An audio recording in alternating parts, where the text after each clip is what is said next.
Okay, here we are trying it again for a live broadcast. I hope it works this time. Let me look, see if I've gotten any notices. Close that out.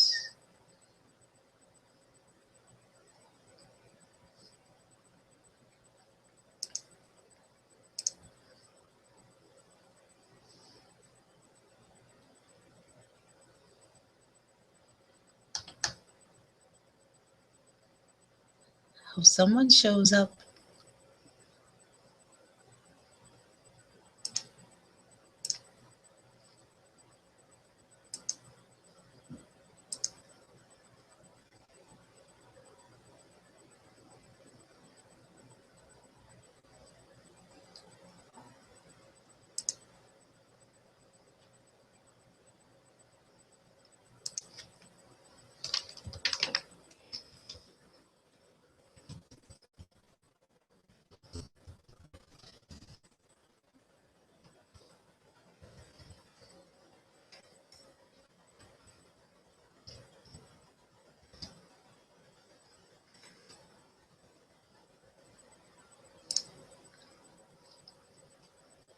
All right. And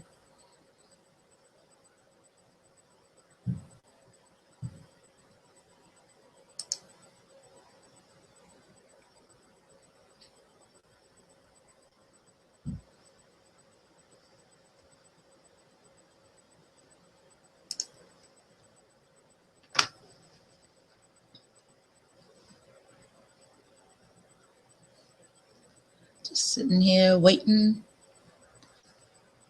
hoping people can get in.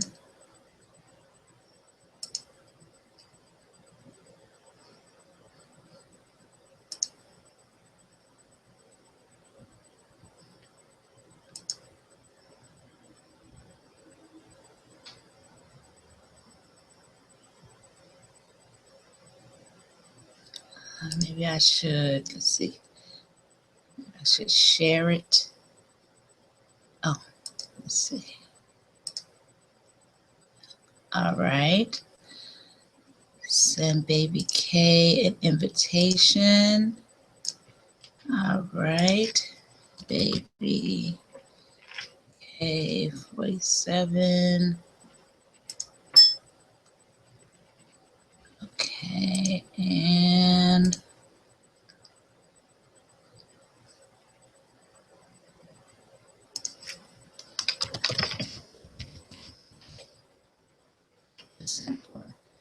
listen.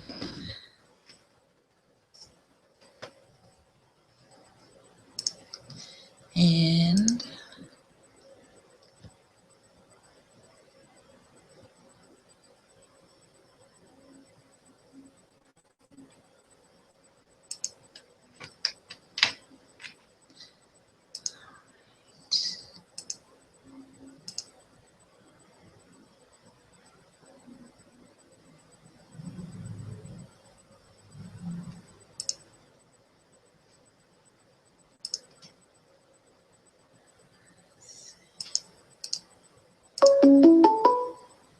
okay. Okay. I hear something.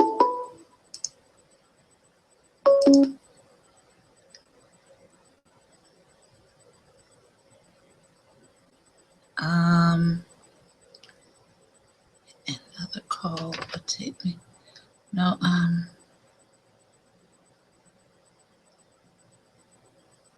take me there.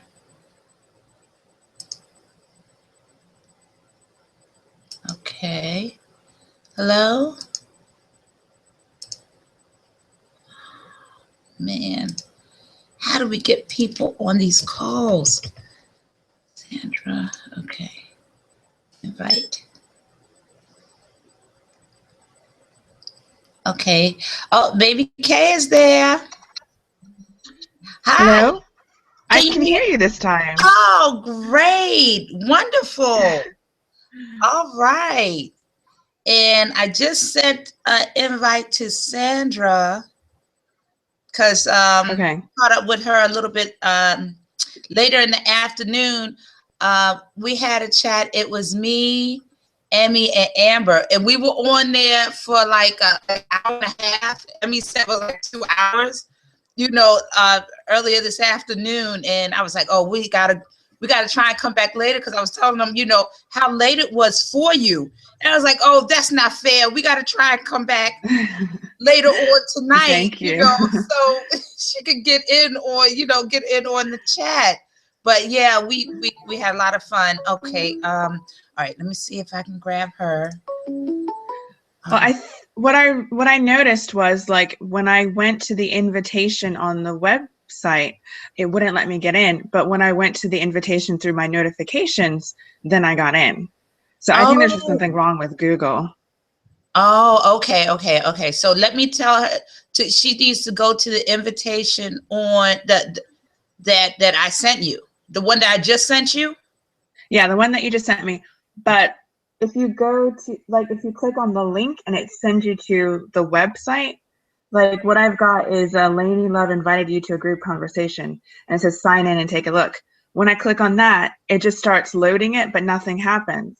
But then when I went to my notifications, little, like the bell thing at the top, and I clicked on that, and then I clicked on the link through that, then it opened up. So I think it's just like a Google issue. Oh, some links aren't working. I see. Okay, so wait a minute, because I want to tell Sandra for her to use the invite, use the link in the invite that I just sent you. Yeah. Use the invite that I just sent you. That's how Baby K got on.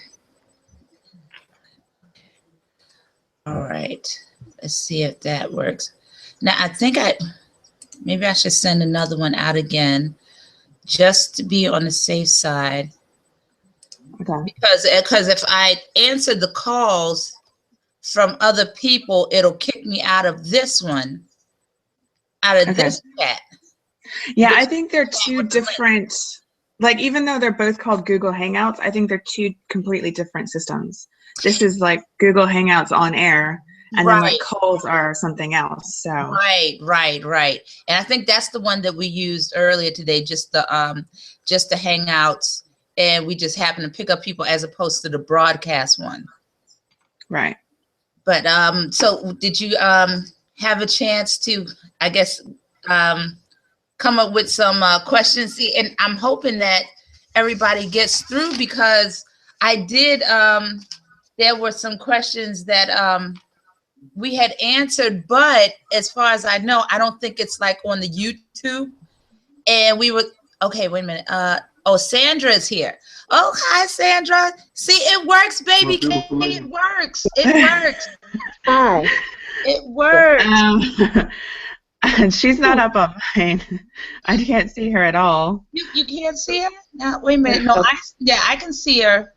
I can hear you, Sandra. Can you hear me? Yes, yes. Oh, okay, very good. Okay, I can hear her, but I don't see her. Hey, and Lainey? Yes. Okay. And I'm hoping that we get some others on there. I just sent out another. So Sandra, you used the invite that I just sent you a few minutes ago. Right. I just hit the little Hangout thing, and then I pushed the little telephone, and voila, I'm here. Oh, okay. Because I want to make sure that so that we don't have all this trouble next time we're trying to get together. We're busy trying to test it out and everything. But all right. So, well, being that you guys, I didn't talk with you guys early when I was talking to Amber and me. We were talking about some of the questions that people had left. Let me see. Let's see. Okay.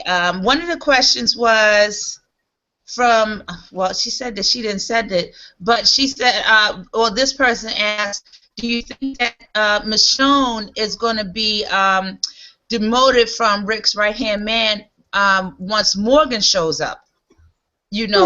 if she's going to be, you know, like kind of pushed to the side for the sake of Morgan.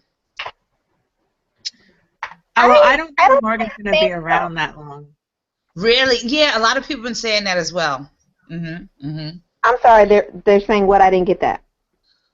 Baby K was saying that she doesn't think Morgan is going to be around that long for Okay. for Michonne to be displaced, as it were. You know. Right, and I also think that, I mean, Morgan will be an asset, you know, to their group for as long as he's there. But also, it's just kind of hard for them to make it believable that Rick would just toss Michonne aside. You know what I'm saying? Yeah. Well, he didn't have a problem with it when they going along with the plan with Carol and Daryl. You know, he got. He had a problem because he wasn't himself. You know what I'm saying? Yeah. He had a big problem. He just didn't realize it until things blew up. Right. And when they blew up, he was like, okay, you know. Yeah. He got a little bit out of hand, and Michonne is there to knock some sense into him. Exactly. And you see, he didn't have a mean bone in his body. Now, he was a little bit, you know, like, he was guilty is what it was. You know how a kid is when they know they wrong? Right. So his back was up against the wall or whatever, but when he saw that she wasn't having it, he was like, I got to make this right. Yes. You know what? I was noticing that too, because whenever. Oh, gosh. Sorry, and now I can see Sandra this time. Oh, good. Okay, because I know that whenever whenever it's one-on-one with just Rick and Michonne, he is very much, you know, kid-like, he's like silly putty, and it's like, how is this guy that is so brutal and rough around the edges, the minute he is alone with Michonne in a room, he is like, he loses all his edge. He don't have nothing. No. He'll have nothing. No. And that's why he doesn't have that. I don't even recall him being that way with Lori. I don't recall that at all. He is just like silly putty when he is talking with Michonne. And and that's pretty powerful too. Maybe that's where Carol probably sees something. She's like, oh, Michonne just got too much control over him. Right. And she is not, for some reason, not really liking that. I mean, I don't know if I want to use those terms, but I mean, that's all what else can it be? It could be that she wants to have that kind of control over Rick, you know? Yeah.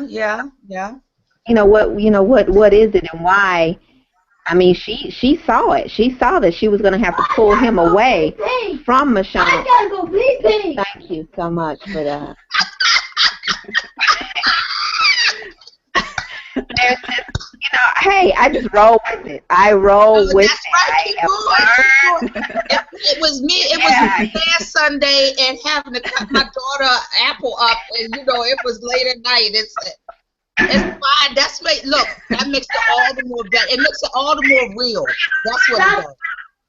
It makes it all the more real. But and that's the bottom line. But anyway, let's get back to the issue.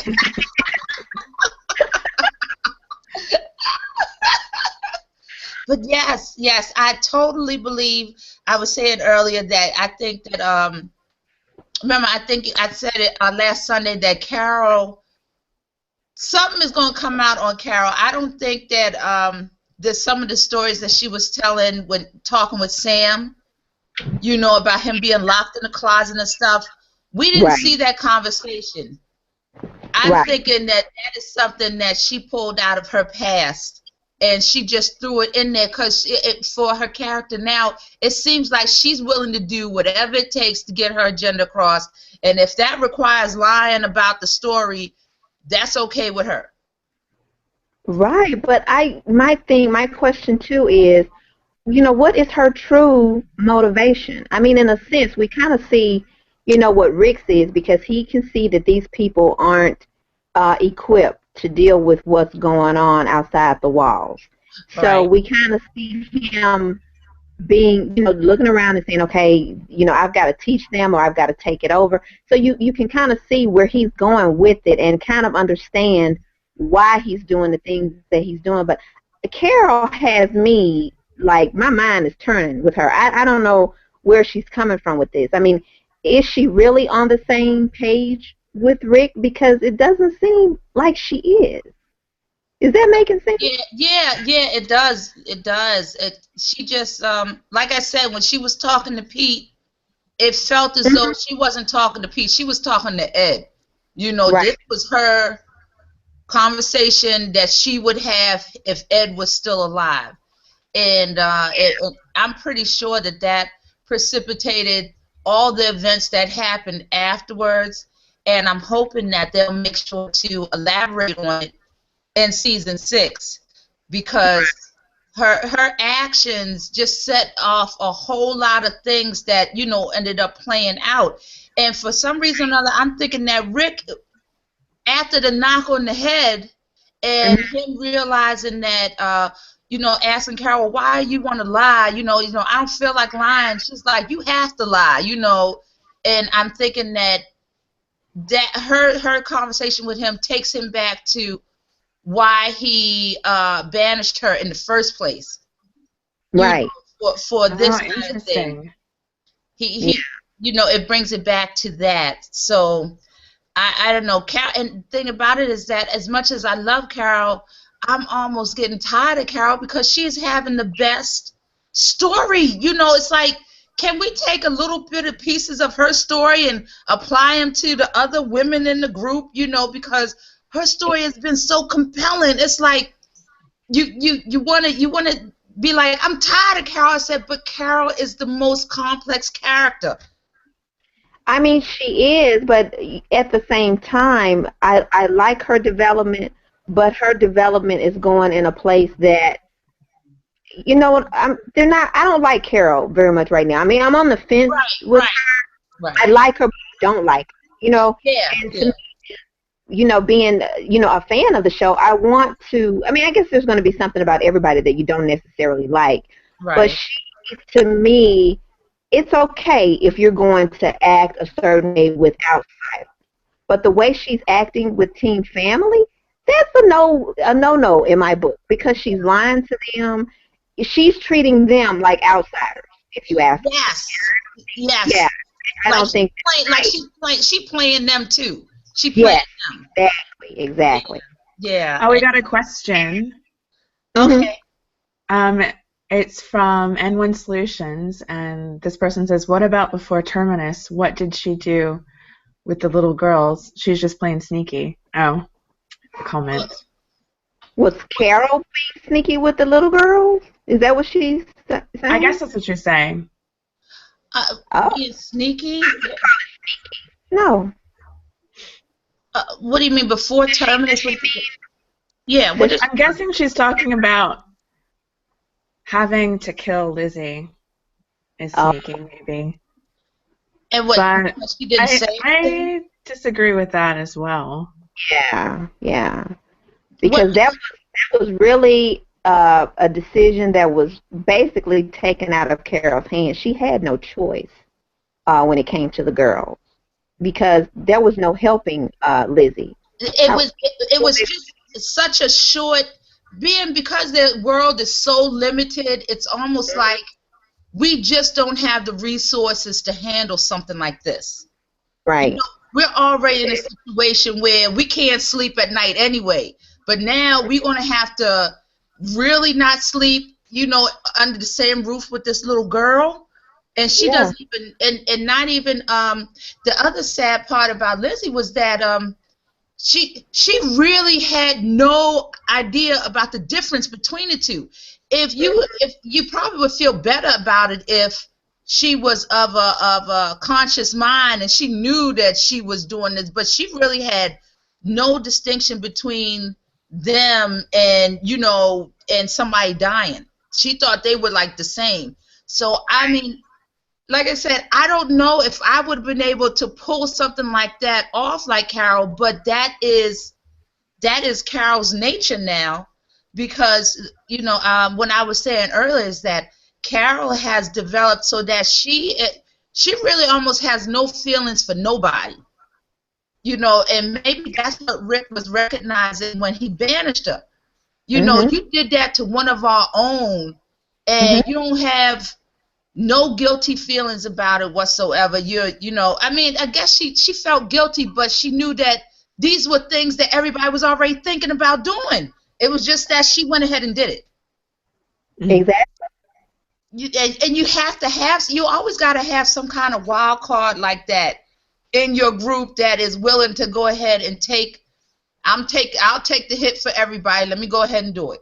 And she's the one to do it. Well, okay, so the person has a follow-up. She's saying, do you think her past actions will catch up with her? And I'm not sure if it will if I would say catch up with her, but I'm wondering like if she's going to reach a breaking point. Like because she's become so cold and dead inside that like she's either going to have to change or she's going to turn on everybody and they're going to turn on her. So I wonder like if like Daryl or Michonne or somebody's going to be able to get to her and get her to feel these things that she's not trying to feel anymore, so that she does, like, instead of lying to the people that she supposedly loves, she actually realizes that they care about her and that she doesn't need to do this with them. I'm thinking now. See, this is my thing. I'm thinking that they're not going to go with a pairing of Michonne and Morgan. I think it would make more sense if the pairing was Morgan and Carol, because they both come from similar pains, and that they've lost they lost their family, and they lost their family because they weren't strong enough at the time, and they are like harboring, like Morgan was on one spectrum, and that he went crazy over his guilt and everything, and now he's at a point of acceptance. That's the past. I know what happened, but right now life is precious. Whereas Carol is on the other end. I lost my family. I don't care about nobody. You know, she's cold. And I'm wondering if those two if opposites attract, those are the perfect opposites to come together. And it wouldn't make any sense to me if it was Morgan and Michonne. It wouldn't make any kind of what would bring them together? Right. I agree. And I really like that connection that you made about how they were both weak before, but now they've become strong. So, but it's so easy. I hope they do it, because it would totally make for an awesome story. Yeah, and it's so the Michonne and Morgan thing is it's so predictable on so many levels. Not only just because it's in the comic book, because they're both black and they're both badasses. It's like, oh, come on, you know, we're a little bit more sophisticated than that. You got to make it a little bit more. You got to make it deeper than that. You know, you can't just. That's like. But they would make an awesome bro TP. I was just thinking about like how they could be like the Ninja Turtles. Yeah, right. Michonne is Leonardo and Morgan is Donatello. You know, and everybody has been comparing Morgan to Donatello, right? And I remember when I was little and Ninja Turtles came out, it's like I hated the Ninja Turtles, but everybody loves the Ninja Turtles. I had no choice. She was so, and now my I can't get away from them. 20 years later, still going. Right. Yep. So, but that'll be interesting. Okay, so let me go ahead. Let me throw another question out here. Okay. Now, wait a minute. Now, Baby K, now you said that you got a question. Now, is it on the group chat, or is this outside of the group chat? Because I'm trying to get people, even if they don't want to be. I just went to the Q&A button on the side of the on the screen. The Q&A button? Oh, okay. Let me see. Yeah. Oh, okay. Oh, okay. I see. Okay, I see it. Close my door. All right. Hopefully some other people ask some questions too. I'm wondering if did I enact the Q&A on the Hangout thing? Oh, gee whiz. All right. Well, there's nothing I can do about it now. Okay. So, There. Do we have a question? Is it not working for you, Lainey? well, it says answer questions by selecting one from the list, but oh, I see. Okay, I see the ones that you're seeing, Baby K. Okay. All right, and I'm asking if you think that a pass. Yeah. Okay, I see that one. So okay, so I'm not sure if this is a question that was preloaded or if they're on it now, because only thing that I have going now is that it's 2 viewers, so I don't know if people are watching it live or if they was their previous questions. But okay, so what I'll ask some more questions. Okay, here's a good one. Why do you think they only show Michonne and Sasha at odds with one another? Well, I mean, I would say it's not just Michonne, not Sasha and Michonne, but in the comic book, right? I'm sorry, what was that? I said that may go back to the Andrea and Michonne dynamic in the comic book, because they were kind of at odds a little, you know, not a whole lot, but there was some tension between them. So, I mean, that's all I could think of. And then, too, with Sasha telling Michonne, you know, things worked out for you, you know, you're okay. There could be some resentment on her end because, you know, because of her situation. And I kind of feel like that the tension between Sasha and Michonne, like, it isn't because they don't like each other, they don't care about each other, but it's just that Sasha is being, I guess, she's just going through so much right now that she's that way with everybody. It's not only Michonne that she's being this way with. She's not just lashing out at Michonne. Right. Michonne's the only one that's kind of responded to it and be like, hey, you need to, like, calm down, though. Yeah. But I think that's because Michonne is taking on, like, a motherly kind of maternal figure. Well, she's taking on, like, a co-leader type of role. Yeah. See, Rick is almost like, look, I can't handle Sasha right now. I got to focus on the whole group. Michonne, go handle it. You know, like this. You know? And I think, like, after the finale, we see, like, Sasha's kind of gotten a turn. Like, first she goes to Gabriel for help. Yeah. And then, like, even though he didn't help her immediately, I think, like, we see them praying. So I think she's made a turn and she's on her way to healing now. And hopefully next season we'll see, like, the dynamic of them getting better. Yeah. That was that was the other thing with when it comes to Sasha, you can't even help but feel bad or empathize with her situation, because with the show you always have to keep the time in perspective. All of those things for her happen in succession for her, and now all of a sudden, and I mean, I could understand why she would be so pissed, because it was like 3 weeks ago I had a boyfriend and a brother, and all we was trying to do was find a safe place. 3 weeks later, we got a safe place, and they're gone. You know, they didn't make it. You know, so I would be pissed off too. I would be really pissed off. But I mean, you don't want to necessarily be pissed off to the point where you're endangering the group. And I think that was like the where I would have to draw the line. Yeah, you can lash out, but you can't be acting crazy so that now you're endangering everybody. Right. So it's kind of like, you may not care about your own life, but you're not caring about your own life could endanger the lives of the other people in the group. Right. That's not fair. So so yeah, I think Sasha is going to come around. She'll come around soon enough, and at the end of the episode, in the finale, and they're all sitting around praying. I'm thinking to myself, how y'all got time to be praying? Maggie was supposed to be coming here to get Father Gabriel, take him back.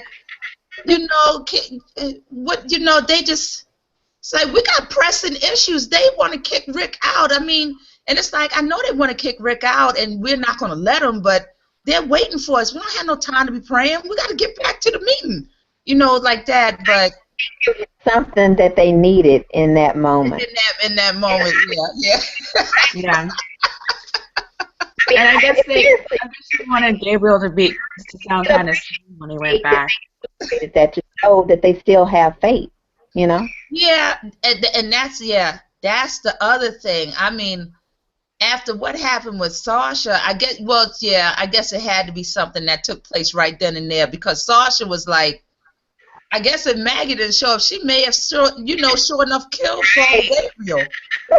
She may have killed him, and he would have deserved it. he would have deserved it. Okay, so let's see. Another question from. Oh, that question was from Camille. The one about the dynamic between Michonne and Sasha. Any speculations? She also asked, any speculations on Michonne's reaction should Carl get injured during the impending herd attack? So I guess that's like if you guys have read the comic. Have you guys read the comic? Yeah. I haven't read the comic, but I've read the Wikipedia. Okay.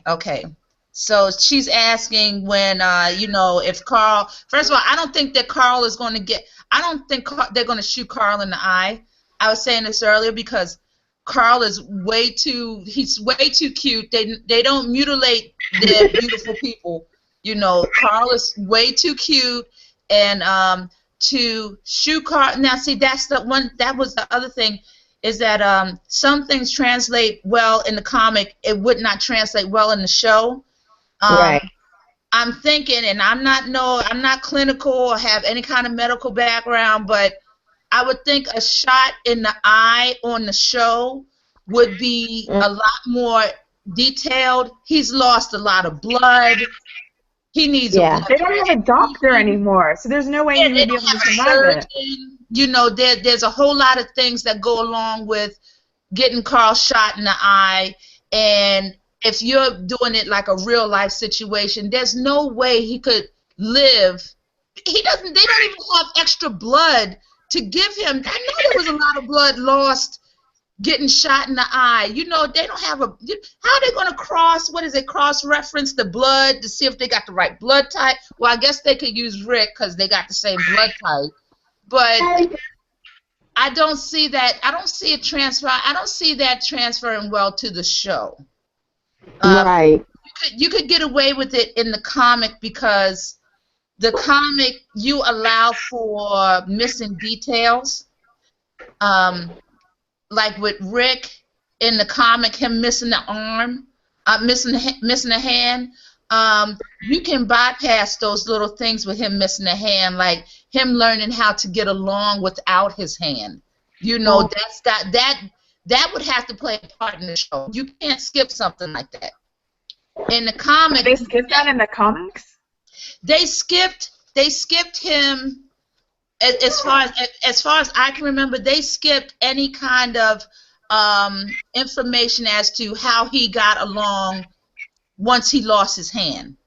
It moves toward it like like the next comic is like, all right, it's a couple weeks later, he's without the hand and he's good. He's functioning and everything.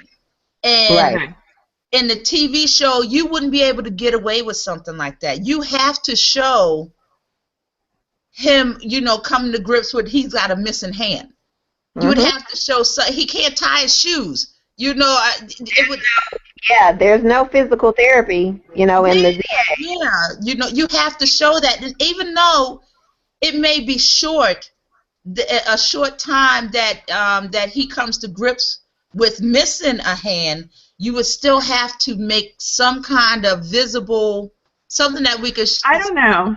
I mean, like they had Carl get shot, and then like a couple of episodes later, he's out and he's like feeding the chickens and whatnot. So I think the realism with the medical stuff has already been gone. But I think the reason why they can't have Carl get shot is because they don't even have a doctor anymore. They just killed the only doctor they had. So yeah. Like there would be no way that he could survive without a doctor.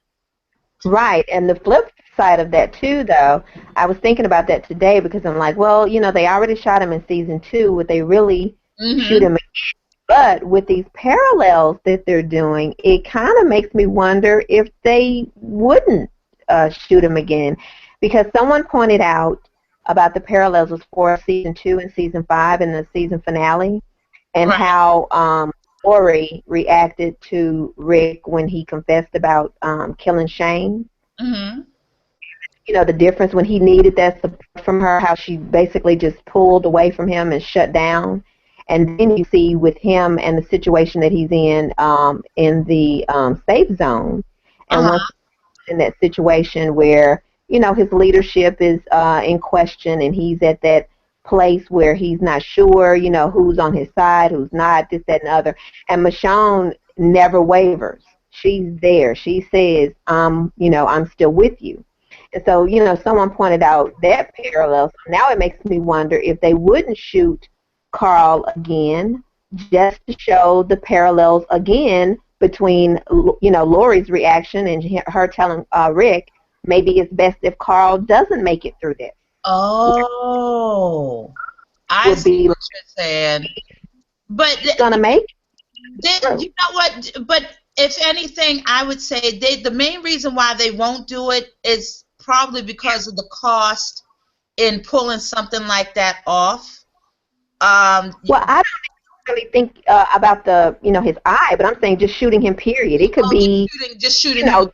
Oh. Right. Not the eye thing. Just him getting shot, period. Yeah. Oh, but see, that would be, it was or some kind of injury. It doesn't have to be his eye completely getting shot off, but something happening. Well, why can't it be Judith? Judith makes more sense. Carl is just, he's too I know, but it's my money's probably on Judith too. Carl is like, he's too old and he's too wise for him to be caught up in the. He know how to duck. You know, he know gunfire when he hear it. You know, he's not. Jesse's not gonna hold on to his arm to the point where he's screaming, "Dad, she's got my arm." You know, Carl is gonna rip his arm from her and be like, "You are done." You know, you gone. So I am interested in seeing how they're gonna do that. Well, in the case of Judith, though, do you mean that she would basically just flat out die, or would it be a life-threatening injury, but she maybe could come back, you know, or could heal? I don't know. I don't think they would ever injure the baby and just. It would be too dark for them. Me, on the other hand, I would. Because I'm always thinking about the realism of it. How the hell you got this baby here in the zombie apocalypse? Y'all traveling on the road. If y'all thirsty and hungry, I know Judith is thirsty and hungry. How come she not crying? You know, how come she not? She's a baby.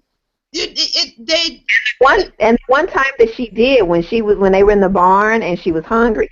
Oh my God, y'all! I have to fast forward because that just grates. I mean, it's not. Yeah. But it's just like, because I guess we've never heard it in the show. Yeah, I know. You know what? Yeah. You may be right.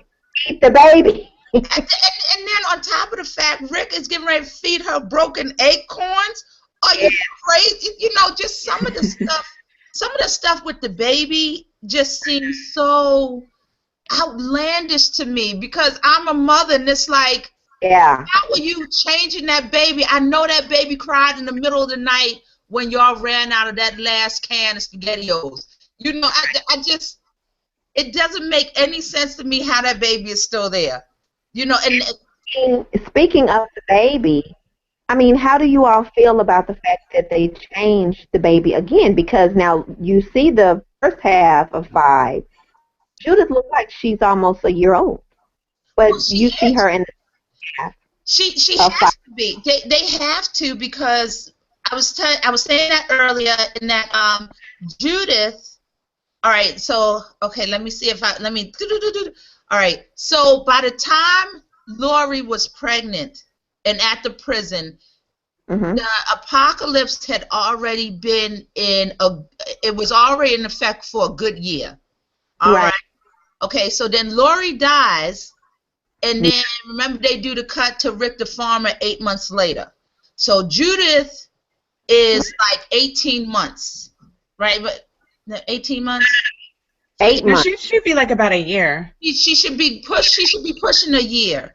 Here. And I was saying that in a year's time we haven't seen any development of her. She should be saying word, you know, in a normal world, quote unquote, she would be crawling or saying some words. You She know, was crawling in the first half of 5. She has started to crawl and do, you know, little, not speaking or whatever, but I mean, you could clearly see that this was a baby that was.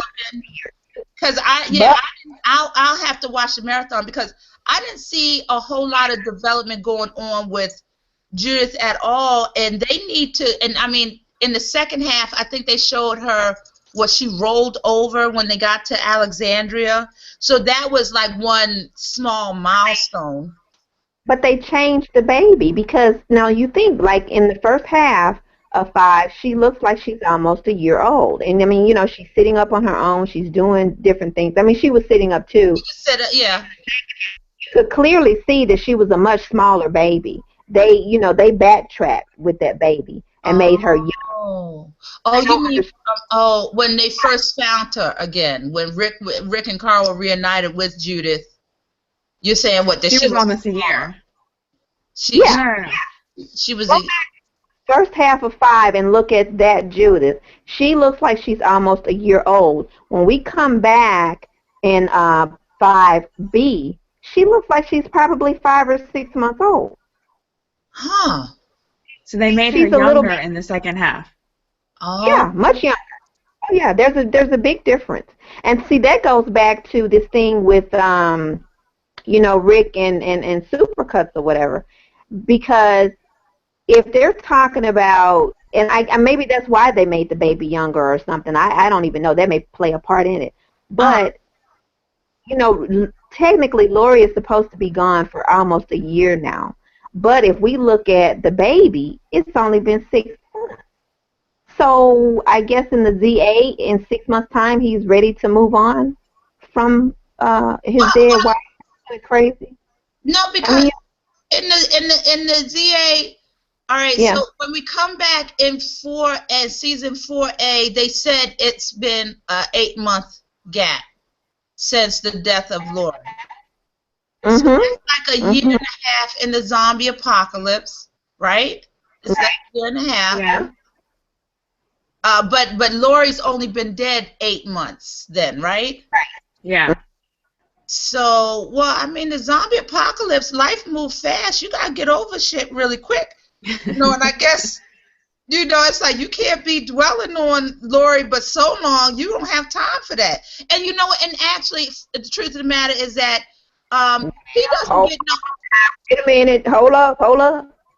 Okay, then, if that's the case, and he can get over Lori, why didn't they go ahead and do Rick and Michonne? Why they had to bring Supercuts in? No, I don't. No, this is what I'm getting ready to say, and that's the other thing is that Rick is like Rick is pissing me off on many levels, but Rick is pissing me off because he's still, everybody in his group has lost any connection with any bloodline, and he still got his 2 kids. You know, right. Acting a fool, and I'm hoping Morgan will bring that to his attention. It's like, you're busy acting a fool. You still got your kids. Yeah. Everybody else has been lost their kids. You are really being ungrateful and spoiled right now. You know, exactly. That's what I would hope he would say. You know, you're being ungrateful and spoiled. You need to be making sure, and Carl jumping the fence to go run after the little girl. Rick is doing being a bad parent like Lori. You ain't keeping your eye on your child. He's hopping the fence. He's doing what he wants now that y'all in the safe zone. Oh, Carl, all right, now that we here in the safe zone. No, he not. He don't listen. Right. I wish Michonne had said that to him. Who was it? Somebody on Tumblr was like, you know, you outside fighting in the street. Where are your kids? Where was you? that's so true. And my sister's like, oh, they have a daycare. Oh, do they? They didn't tell us that. And I mean, and you know what? And the truth be told, if it was more real life, Carl wouldn't be going nowhere. Carl would be babysitting. He wouldn't be able to do nothing. No. Like, that is your primary job, is to babysit. The only time that you're not watching this is when you go to school. Right. Outside of that, because first of all, it's almost like he was already delegated that role anyway when they was on the roll. Said your job is to protect Judith because we need all able bodies on hand for any kind of thing that break out. So Carl he got time enough. I mean, I know he's got to have friends, go play video games. Yes, you can go play for an hour. After an hour, you need to come back here and feed and bathe your sister. Mm-hmm. There are roles for children. We don't live in that kind of world anymore. It's funny because the governor in season 3, when he's recruiting to go and hit the prison, and they have the kids and everything in line, and they're trying to decide who's going to go to war. And the guy was like, I think Andrea or somebody was like, oh, well, the girl's only 12 years old or 13. And he was like, adolescence is a 20th century concept. 13, they are an adult. And it's like, that is so true. You would never know adolescence back in the early part of the 20th century. There was no adolescence. You got to 13, and you were either, if you were lucky, you went to school, or you was out there working because you had to bring in money. It's depression. You don't have that kind of luxury.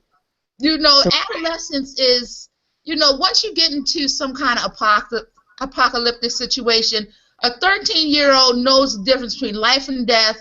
They know how important they are to the family and the group, and why they're here. So as far as Carl is concerned, I'm thinking to myself, no, Carl got a job. It's to watch Judith. That's his number one priority at this point, and that he should want that priority because they lost Judith before. They didn't have Judith. So you would think that it's almost like, well, like I said, it is a TV show. In reality, no. The oldest child has the responsibility of taking care of the youngest child. That's just across the board for everybody. That makes sense. My question is, I gotta go for a second. I'll be right back. Oh, okay. As far as the parallels, as far as Carl running outside the walls and this, that, and the other, it kind of goes back to season 2 once again, because Lori, he was all over the farm, when he was able to, to heal, and he was up and around. And so it was kind of like the same thing all over again, because he's outside the walls. Nobody's really watching him. And my thing is, I think that's where they were trying to show us, as far as that disconnect between Rick and Michonne. There was a disconnect between Carl and Michonne as well, when they first got to the safe zone. So I think that kind of falls in with season 2 as well, because they all, kind of digressed a little bit. Carl went back to roaming free and, doing his own thing, and Rick is in Crazy Town again, and, it was just falling apart.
Hello? What happened?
Hello?